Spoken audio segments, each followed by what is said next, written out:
पुत्र आत्मज्ञानी भागवत दत्त होते. त्याचे नेहमी राजाच्या भक्तीच्या बाबतीत जे संभाषण झाले त्यांना परम सार्थ सुंदर निरूपण झाले होते. ते 9 संन्यासी दिगंबर अवस्थेत पराहत असत. त्यांचा सर्वत्र अबाची संचार होईल. नेहमीकडे ते आले तेव्हा ज्ञानेही त्यांना कल्याणाचा उपाय व भागवत धर्माचे स्वरूप याविषयी प्रश्न विचारले. तेव्हा त्यांनी निरनिराळ्या प्रकारचे भागवत धर्म निषेध करून सांगितला. कवी नावाचा योगेश्वर म्हणणारा राजा हृदयस्थ भगवंताच्या चरणाशी नित्य उपासना करावी. सर्वत्र कवे नारायणा कीर्तीचे करावी. देहबुद्धीचा त्याग करावा. गुरुना आत्म्याशिवाय अन्य वस्तू जागत नाही.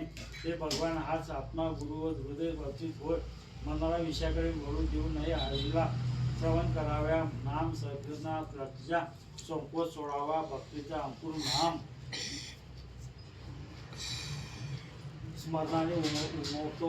मग व भक्त लोकरीतीच्या पलीकडे व चढतो. तो आकाश वायू अगदी चराचर सृष्टीत भरून राहिलेला भगवंताचे सर्वत्र दर्शन घेऊ लागतो. प्रत्येक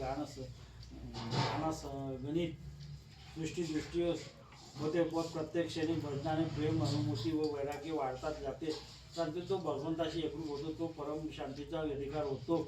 निमीने भगवंताची लक्षणे विचारली तेव्हा हरी नावाचा योगेश्वर म्हणाला. जो सर्व स्वभावाने आत्मभावाने आणि दृष्टरूप परमात्मा श्री हरी आहे असे अनुभवाने जाणतो.